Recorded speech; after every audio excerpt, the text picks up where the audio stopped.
Yooyaa harka fuunee jirra jirtuu daawwattoota keenyaa kun yooyaa tubiidha. Ana Seefuu Fiqirootii gama kanaan kan isin bira gahaa jiru. Har'a keessummaa qabnaa. Keessummaa kana wajjin gaaffilee tokko hin gaafannaa wajjin bashannanaa jechuudha. Nu wajjin turaan affeerraa keenya yooyaa jenneerra.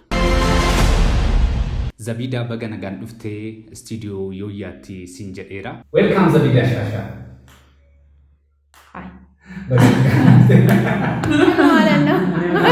مكان في زبيدة شاشة جامع والاستوديوهات تيسوتو لا وانت كذا مكان في زبيدة لا أكمل بيكريتي زي دو قفلان بيكما سوشيال ميديا أوقاتك فقاديت نجرجيتي جادا كخيت حساب كرا يوتيوبي تلامات نلقيت نجرا غابي ونرمان غدي غاهن ناهن من دي هبدي بدان كما ورهم فرانكي أنا كنت جراني سنبيهو هاي زبيدة غافينكو إني جلكبا غافي نغافة تخيسا قل وين سي مفلا غافي نانفيني نغافة تكفا عمري تيجا لما فاجار سني كبدا ينفر بس ينفرو غافي نخلي نغافتنا هاي غافينكو إني جلكبا أولمان كي هر أكم توريني ويان كي بريدا تري غنا منكي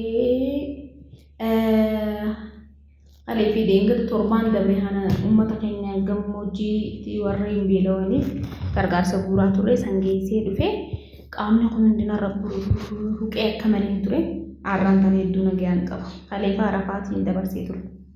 Okay, baay'ee galatoomii Zabida.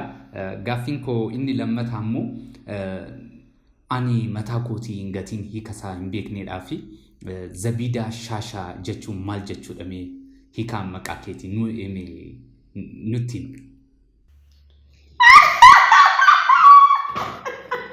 waan hin bareeddu ta'eef namni hundinuu ati bareeddu daraargaa jettee ta'e galtaga namni hundinuu nyaan kee kana malee way Zabida ati ni bareeddaa naan jaani gisee hedduu ni bareeddu waan hin ta'eef.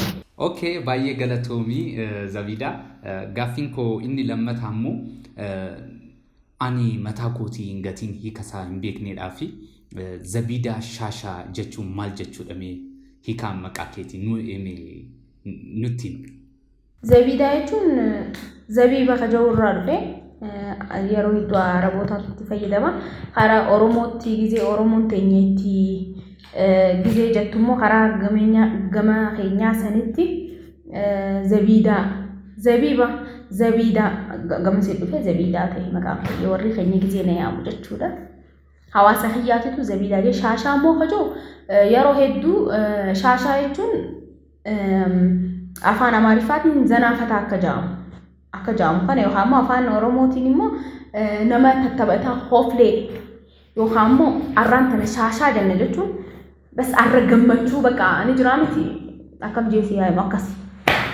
Namooti baay'een ni hubatan jeesan abdii guddaan qaba sanirraa ka'eeti Shaashaa jaa gisee duwwaan hin jiruuf jecha ifi amala khiyyarraa ka'ee namni hedduun Zabida Shaashaa jeenee amaanis maqaa kiyya jaaladhi Zabida Shaashaa jee abbaan yemmuu irraan fannee anta qaasini garuu Shaashaadha maqaan kiyya. Dhugaa baay'ee galatoomii gaaffiin koo inni taan immoo Zabidaan yeroo hundummaa gammaddee ni taphatti akkamimee haalli ishii mee nutti ibsi. Nin kofalanii taphadha gammachuun qaba gin waan xiqqaa takkatti waan yaadanii takkatti waan dhagahama. Namoota akkanaa kun namoonni kahiyyaa muuxannoon fi qabu raayillee ka'ee namootni kahiyyaa kun nama fuula duratti gisee hedduu namni hundinuu gammachuu haa qabdutti fakkaata. Gin si dhagahama guyyaa takka akkanumatti qophummaan si dhagahama namni si hubatu. Anamma yooniin wanni takka ta'e dura qofleetiin sanboota booyellee sanboota dhagahamalle gin sanboota ija kiyyaarraa namni baduu sammuu xiyya keessanii yaadu waan sun deddeebisa. Akkas gin namoonni hin hubataniif namoonni kiyyaa namoota ulaa cufatanii booyenarraa akkas namni gin hin hubatuuf gaafa guyyaa takka itti dhagahame dafanii onneen isaanii dafee caba. Waa hedduu waan nama aarsuutu jira miti akka laafatti naamu. Garuu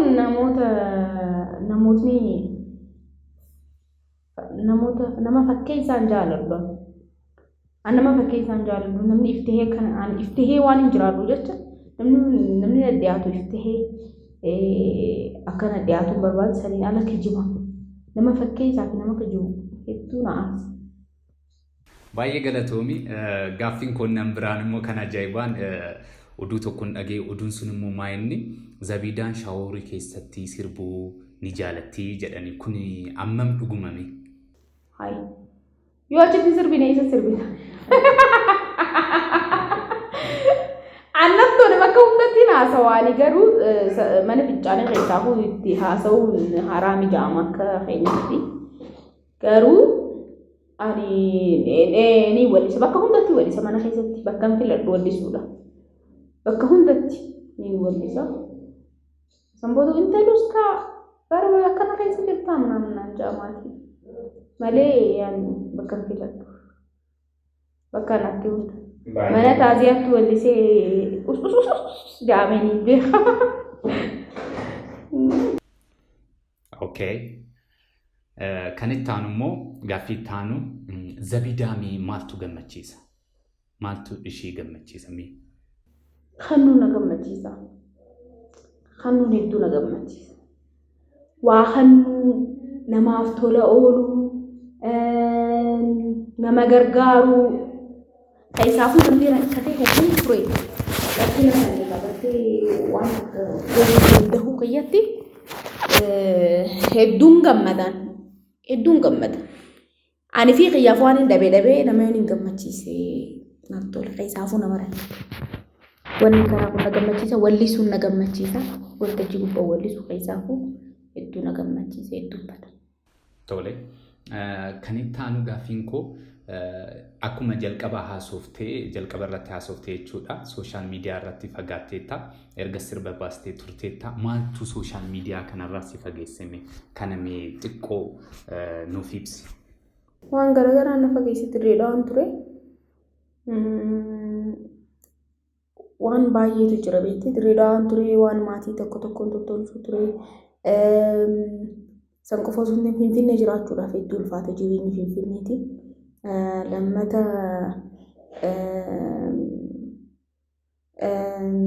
albama xumureetiin jira garuu albama san sirba viidiyoo qeenxee tokko godheetiin gadhiisa jedhee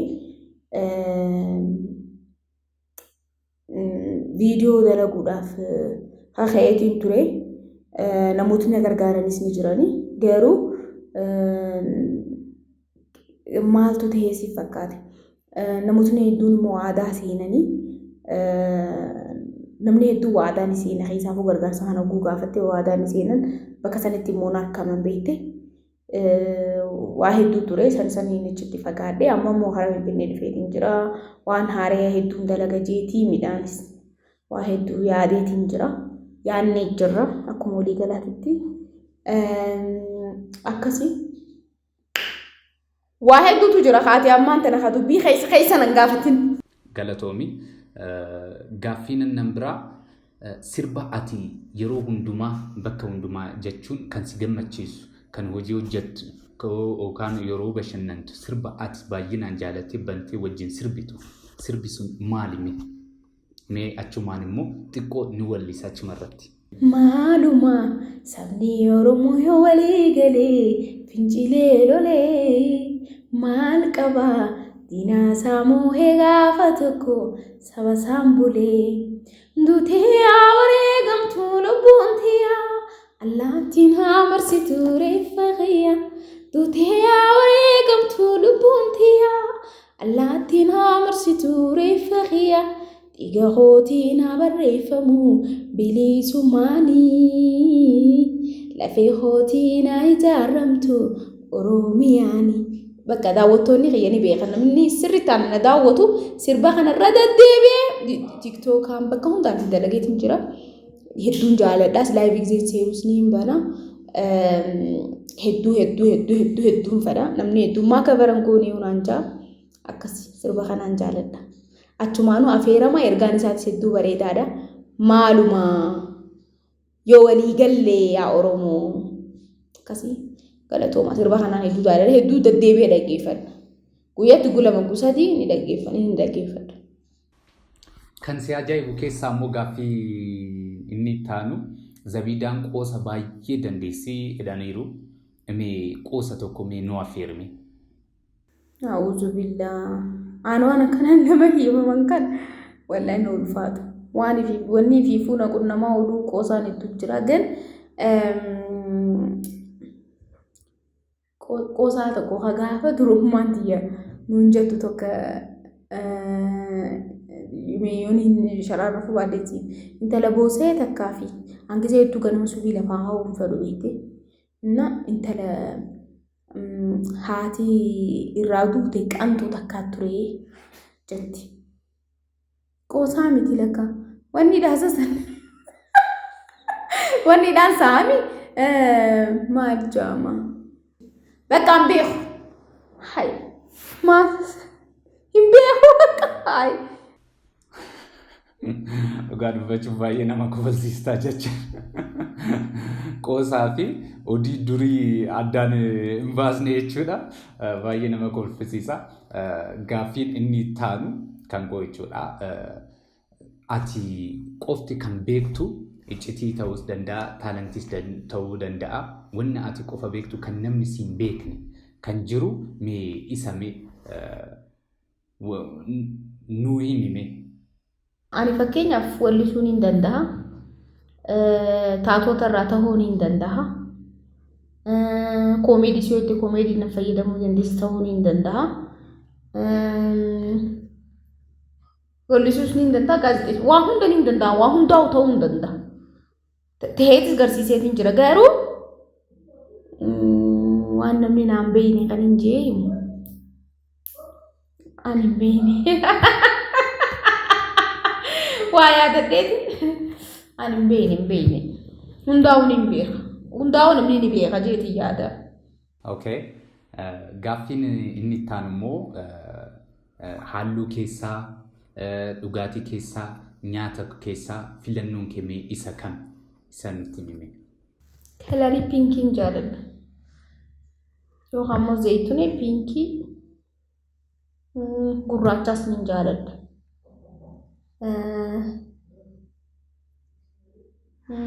Waynis achi qajaamu sanis ni jaaladha.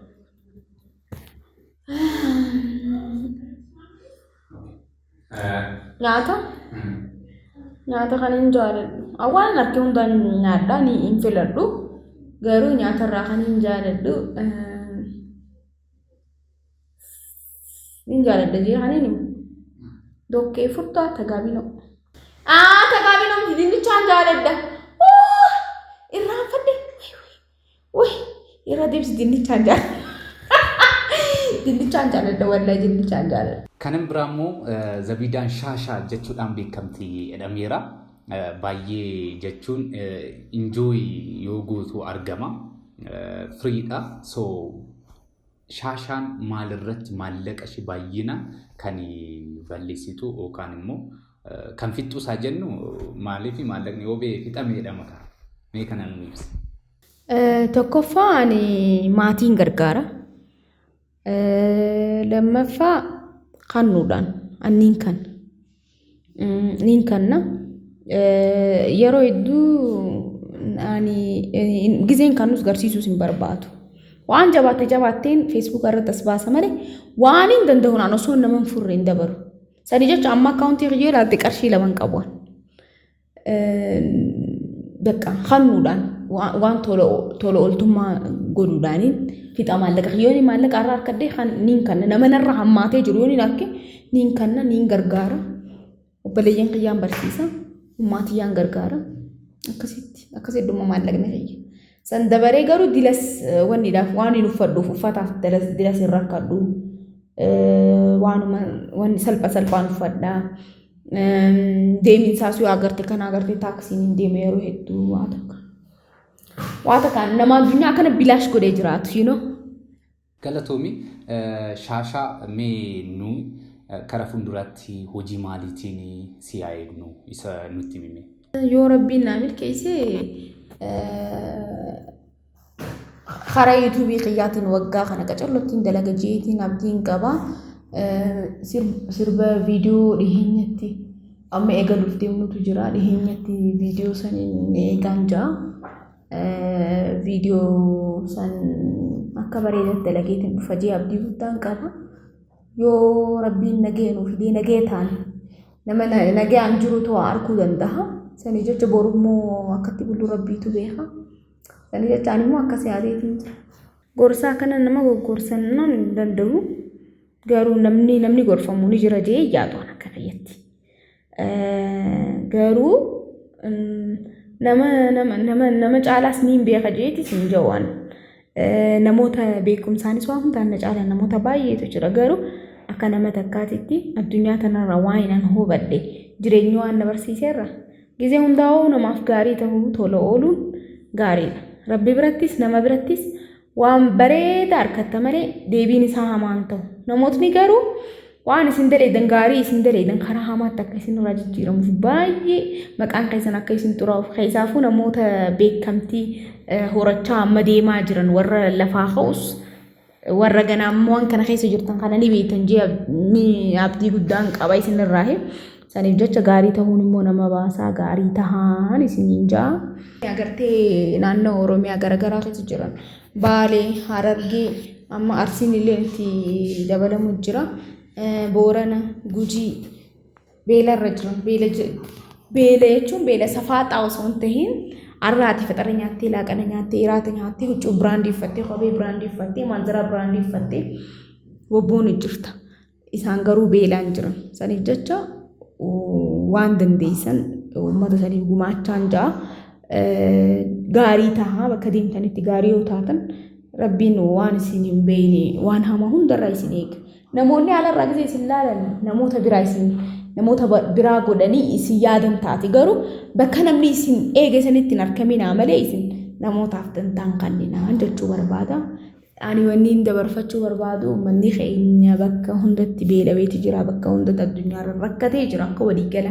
Garuu rakkoo caaltu uummata keenya qabeelawee warra biyya keessatti argamu sanii jecha warri biyya keessa jirtanis warri biyya alaa jirtanis dirmadhaati yeroo kana warra mootummaatis warri nagartee maaliin gaaddisa hooggansa Oromoo warreen ja'anii jiranis namootni hundinuu walitti dhufanii abbootiin qabeenyaatis uummata keenya rakkina keessaa baasuu qabnaan ja'a haasa'uu dilasan hin beeku garuu immoo namni keenya hedduu nama gaddisiisa sadarkaa guyyaa 5 guyyaa 6tti nyaata harkachuu dhabuutu irra gahee jira.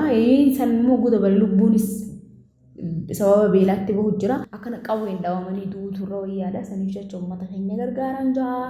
Inni dhumaa immoo namoota ati galateeffachuu barbaaddu jiruu keessatti hojiis ta'a walumaa galatti galateeffachuu kan barbaaddu isa carraasii kenna mee isa nu galateeffadhu.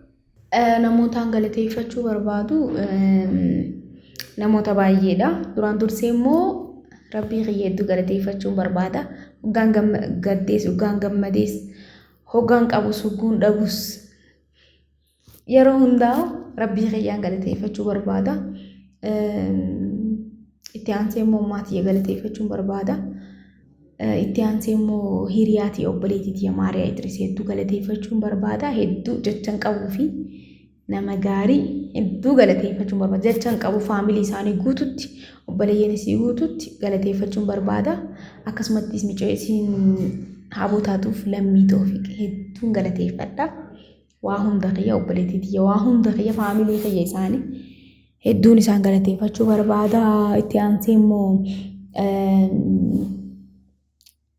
obsaa bantii galateeffachuun barbaada. Saayiba kiyya cimaadha.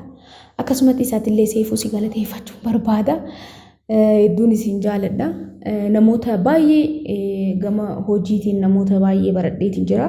Isin immoo gaggaariidha. Immoo fuula dura waan hedduu wajjin daleenya jee abdii guddaan qaba. Hogguunan dadhabees hogguunan dhiises gizee hedduu dhabuus harkadhuus namni naan addaan hin baane obseedha.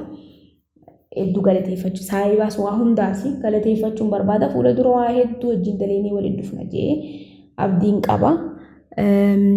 Yeroon kunis dabaree waan gaarii irraa ka'u abdiin qaba. Khadabre irraanfatamuu illee hin qabu gisee naannoo OMN dalagutti namni support hedduu na godhaa ture. Jawaar Mohaammed hedduun galateeffachuu barbaada. Hedduu jechan qabuu fi guutuu faamilii isaati wajjin faamilii saniif jecha hedduun galateeffachuu barbaada. Uummata Oromoo bal'aa sabaa fi guddaa galateeffachuun barbaada. waan asin na afeerteef irra deebi'ee waan asin na afeerteef galatoomi isin jechuu barbaada. Yeroo dhihootti shoo bareedaa tokkoon dhufa jeetiin yaada karaa YouTube kiyyaatiin. Zabida Shashaa studio Yooyaatti dhuftee nu wajjin gaaffii kana gaggeessuu keetiif baay'ee galatoomi. Karaa fuulduraattis waliin hojjennee ni abdanna. Dhumarratti immoo YouTube mataashees Zabida Shashaa subscribe gochuudha indagatina. YouTube kiyya maqaan isaa Zabida Shashaa jedhama. Kabariin kiyya irra jiru jechuudha. Viidiyoo bareedaadhaan isin dhufa. Waggaan kun waggaa hojii bareedaatti hojjannu akka ta'u abdiin qaba. Naaf galatooma ulfaadhaa isiniin jaaladha. Bye bye.